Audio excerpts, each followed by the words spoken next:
Bonjour à tous, c'est Hugo. Aujourd'hui, je voulais vous faire une vidéo sur 9 éléments clés à implémenter dans son trading pour améliorer ses probabilités de succès. Comme vous savez, le trading n'est que probabilité et si vous implémentez les bons éléments et vous les mettez en votre faveur de votre côté, vous pourrez ainsi considérablement augmenter vos résultats sur le marché. Pour le premier point, nous concentrons tous nos trades autour d'un ensemble de confluences.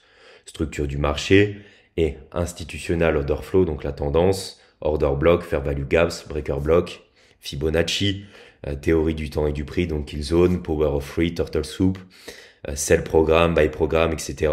Tout ce que je présente sur la chaîne, le but pour vous, c'est d'accumuler un maximum de confluence. Je sais que quand on est débutant, on regarde une vidéo par exemple breaker block ou order block et on prend le trade uniquement sur cette bougie.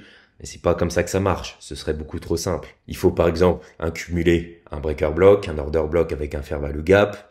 C'est l'unicorn modèle que je présente sur cette chaîne. Faire ça bien sûr pendant une kill zone, par exemple la session New York, on retrace sur la session London. Prendre un trade dans le sens de la tendance, regarder de façon plus générale sur quel type de programme on est. Bref, vraiment accumuler un maximum de confluence.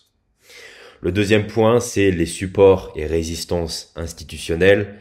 4 heures, daily et weekly sont vraiment des niveaux très forts. Les institutions et les banques surveillent les niveaux clés sur du 4 heures et plus, pas sur les petites time frames. En recherchant les réactions sur les hautes time frames, vous mettez toutes les chances de votre côté.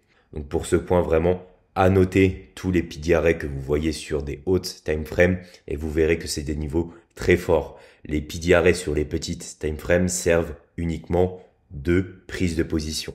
Parfois, en cas d'incertitude, au lieu de placer un limite ou de prendre directement position, il est préférable d'attendre une réaction d'un niveau avant d'entrer en position pour le confirmer. Donc ça rejoint le premier point, même si vous avez un breaker block, un order block sur du 4 heures, un niveau qui est censé être très fort, ne placez pas directement forcément votre sell.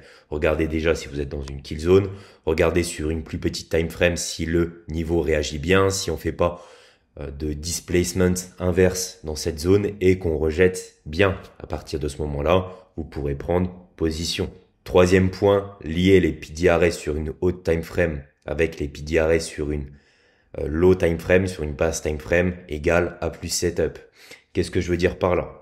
Par exemple, si sur du 4 heures ou sur du daily, vous avez un order block baissier et que sur du 1 heure, dans cet order block baissier, vous avez un autre order block baissier, alors là, vous êtes sur une très bonne probabilité de setup. De même que si par exemple sur du daily, vous avez un CB et que sur une petite time frame, vous avez à l'intérieur de ce CB un breaker block bearish qui est en train de se former, alors vous mettez les chances de votre côté. Et ce que je veux rajouter à ça, et faites bien attention, les PDRA sur des hautes time frames sont toujours plus importants que les PDRA sur les petites time frames. Le weekly est plus important que du daily, le daily plus important que du 4 heures, etc. Donc admettons ici j'ai mon CB 4 heures et ici on est sur du 15 minutes et je vois ce qui est par exemple un renversement, mais que je fais pas attention que sur du 4 heures on a un niveau très important. Je me dis, ok, ici je vois du displacement. Ici on peut considérer ça comme un order block. Ce que je m'attends donc, c'est un retour dans ce CB pour repartir à la baisse. Mais dans ce cas-là, j'aurais pas fait attention au niveau qu'il y a ici. On a beaucoup plus de chances dans ce cas que ce soit simplement une prise de liquidité de ce niveau ici. Donc on fait un turtle soup et on vise au final bien notre target sur une haute time frame. Donc faites vraiment attention à ça. Liez toujours votre haute time frame avec votre low time frame. Quatrième point, il faut toujours trader dans le sens de la tendance. Si le daily order flow est haussier, ça ne fait aucun sens de vendre, même sur de l'intraday, même sur du 5 minutes, du 15 minutes, etc.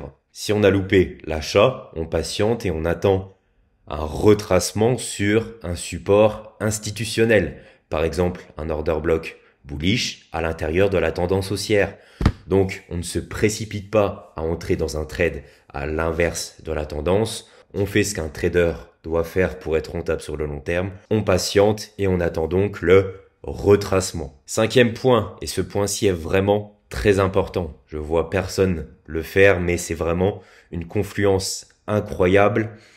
Comme confluence supplémentaire, utilisez toujours le DXY, donc l'index du dollar, pour rechercher des PDRA similaires à la paire que vous êtes en train de trader, etc. Donc j'ai mis préciser Cable et Euro USD. Pourquoi? Car ces paires sont le plus corrélées avec l'index du dollar, et notamment l'euro-dollar, c'est exactement l'exact opposé du dollar index. Vous avez sous les yeux le graphique du DXY, donc je l'ai inversé pour vous montrer la quasi-exactitude avec le graphique Euro-USD. Donc là, on a le DXY sur du 4 heures et l'Euro-USD sur du 4 heures.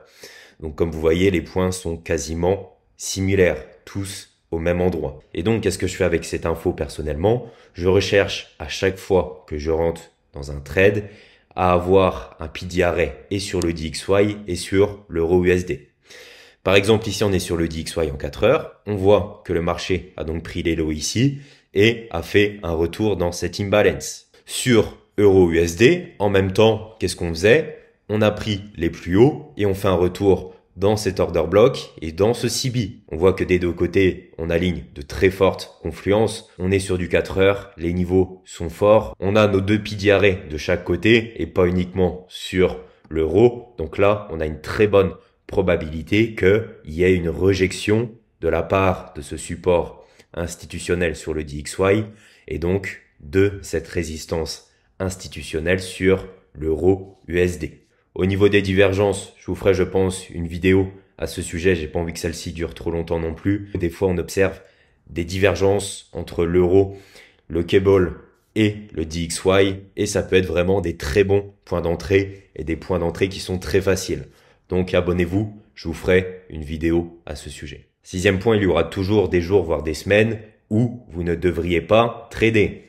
Il n'est pas nécessaire de trader tous les jours. Si vous n'avez pas une lecture claire sur le marché, restez en attente. Il n'y a rien de mal à cela. Attendez que les choses s'éclaircissent un peu avant de prendre une position. Je prends l'exemple de la semaine dernière. On a eu une semaine très active au niveau des annonces économiques. Tous les jours, des annonces économiques à fort impact, notamment le mercredi FOMC avec les taux d'intérêt aux États-Unis et vendredi on avait NFP. On sait que NFP, CPI et FOMC sont les annonces économiques les plus dangereuses sur le marché. Là on avait vraiment une semaine très lourde. Je n'ai pris aucun trade la semaine dernière. Sur ce type de semaine, on est toujours sur des profils très difficiles à trader. On consolide, on fait du seek and destroy, on prend les hauts, les bas, les hauts, les bas. Donc il n'y a vraiment aucune lecture claire sur le marché. On ne respecte pas les PDRA. Donc on se met en attente et on préserve son capital. C'est le plus important pour une autre semaine où là on peut avoir par exemple 2A plus setup par jour. Ça peut arriver. Donc en trading, le tout n'est pas uniquement de faire du profit, mais aussi bien sûr de savoir limiter ses pertes. On limite ses pertes en préservant son capital, c'est très important. Je vous ai écrit ici cross pair. Pourquoi? Car il faut savoir que pendant que le DXY consolide, c'est le bon moment pour trader les cross pairs. Les cross pairs, ce sont les paires qui ne contiennent pas tout simplement USD. Donc ça peut être Euro GBP, AUD, NZD. Tout ce type de paires ne contenant pas USD est tout simplement favorable au trading pendant que le DXY consolide. Car la smart money autorise ces cross pairs à s'expandre facilement pendant que le DXY consolide. Dans mon Telegram, je vous ai d'ailleurs fait un point à ce sujet. Donc, je vous avais fait une vidéo et je vous avais dit donc qu'on pouvait trader les cross pairs pendant que le DXY consolidait. Donc, on voit que Euro GBP a eu une très belle expansion. On a eu ici un magnifique PDRA. Donc, on avait un busy, un order block. On savait que l'euro à ce moment-là était clairement bullish. Donc, c'était vraiment un point d'entrée super facile. Donc ça, c'était la paire Euro-GPB. Et à ce moment-là, donc, le DXY, qu'est-ce qu'on avait? On avait une forte consolidation. Septième point, évitez de trader 2 à 3 heures avant toute news rouge, en particulier NFP, CPI et FOMC. Celle-là, vous devez vraiment, absolument éviter le trading le jour même. Avec de l'expérience, vous pouvez trader après annonce, car on fait souvent des beaux retracements sur des PDRA, mais ne surtout pas prendre le risque de trader avant ces annonces économiques qui peuvent tout simplement liquider un compte ou vous faire sauter votre stop loss, etc. Je vous recommande le site Forex Factory qui est le meilleur site regroupant les annonces économiques. 8e point, si vous n'arrivez pas à fermer les graphiques une fois que vous avez atteint votre objectif quotidien ou votre perte quotidienne, il faut travailler votre psychologie. Sans discipline et sans patience, vous ne réussirez jamais, quelle que soit la qualité de votre stratégie. La psychologie, comme vous le savez, est un point très important en trading. Vous avez beau avoir la meilleure stratégie possible, si à chaque fois vous ne respectez pas votre plan, vous ne serez jamais rentable sur le long terme. Et pour moi, le trading est vraiment comme un sport. Discipline et patience sont vraiment les mots à retenir. 9e et dernier point, les lundis et vendredis sont les jours les moins symétriques en termes de price action. D'ailleurs, ICT a principalement limité ses trades du mardi au jeudi. Donc le lundi est un jour de manipulation, je vous recommande de ne pas trader. Et le vendredi, c'est souvent un jour de retracement, un jour assez calme. On a eu l'expansion sur toute la semaine, donc c'est pour ça que je vous recommande de trader principalement du mardi au jeudi. J'espère que cette vidéo vous a plu. J'attends vos retours dans les commentaires. Je vous invite à vous abonner, à liker. C'était Hugo. Salut.